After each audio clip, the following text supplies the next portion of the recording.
മാത്യു നസ്രൻ, അർജുൻ അശോകൻ തുടങ്ങിയ യുവത്തന്മാർക്കൊപ്പം മാത്രമല്ല super star ചിത്രങ്ങളിലും നായികയായി തിളങ്ങുകയാണ് ഈ നടി.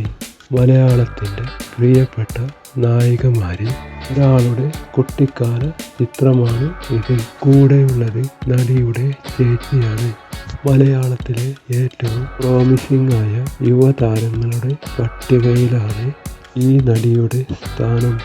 ഒരു കാലത്ത് ഉർവശിയെ കണ്ട് താൻ അതിശയിച്ചതുപോലെയാണ് ഈ പുതുതലമുറയിലെ നടിയുടെ അഭിനയം കാണുമ്പോൾ തോന്നുന്നത് എന്നാണ് നടനും കേന്ദ്രമന്ത്രിയുമായ സുരേഷ് ഗോപി ഈ നടിയെ അഭിനന്ദിച്ചുകൊണ്ട് പറഞ്ഞത്. മറ്റാരുമല്ല, അനശ്വര രാജനാണ് ആ നടി. ഓരോ പുതിയ സിനിമ പിന്നിടുമ്പോഴും തന്നിലെ അഭിനേത്രിയെ ഏറ്റുമിനുക്കിയാണ് ഈ നടിയുടെ മുന്നേറ്റം. 8ാം ക്ലാസ്സിൽ പഠിക്കുമ്പോഴാണ് അനശ്വര രാജൻ ഉദാഹരണം സുജാത എന്ന ചിത്രത്തിൽ അഭിനയിക്കുന്നത്. പിന്നീടങ്ങോട്ട് സ്കൂൾ കോളേജ് കഥാപാത്രങ്ങളാണ് അനശ്വര രാജൻ ഏറെയും അവതരിപ്പിച്ചത്. തണ്ണീർമത്തൻ ദിനങ്ങൾ സിനിമയിലെ മികവാർന്ന അഭിനയം അനശ്വരയ്ക്ക് ഏറെ ശ്രദ്ധ നേടിക്കൊടുത്തു.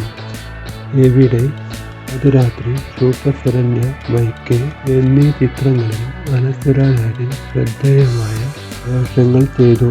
നിഖിൽ മുരളിയുടെ സംവിധാനത്തിൽ ഒരുങ്ങിയ പ്രണയവിലാസം എന്ന ചിത്രത്തിൽ മറക്കാനാവാത്ത ഒരു കഥാപാത്രത്തെയാണ് അനശ്വര രാജൻ അവതരിപ്പിച്ചത്. യൂത്തന്മാർക്കൊപ്പം മാത്രമല്ല സൂപ്പർ സ്റ്റാർ ചിത്രങ്ങളിലും അനശ്വര രാജൻ നായികയായി തിളങ്ങി. മോഹൻലാൽ, ജിത്തു ജോസഫ് ചിത്രം നേര്, ജയറാം, മമ്മൂട്ടി, മിഥുൻ മാനുവൽ ചിത്രം ഓസ്ട്രിയർ എന്നിവയും തിയേറ്ററുകളിൽ കയ്യടി നേടിയ അനശ്വര രാജൻ്റെ ഹിറ്റ് ചിത്രങ്ങളാണ്. പൈങ്കിളി, രേഖ ചിത്രം എന്നിവയെല്ലാം അനശ്വരയുടെ ഏറെ ശ്രദ്ധ നേടിയ ചിത്രങ്ങളാണ്. വ്യസനസമേതം ബന്ധുമിത്രാദികൾ ആണ് അനശ്വര രാജൻ്റെ ഏറ്റവും ഒടുവിൽ തിയേറ്ററിൽ എത്തിയ ചിത്രം.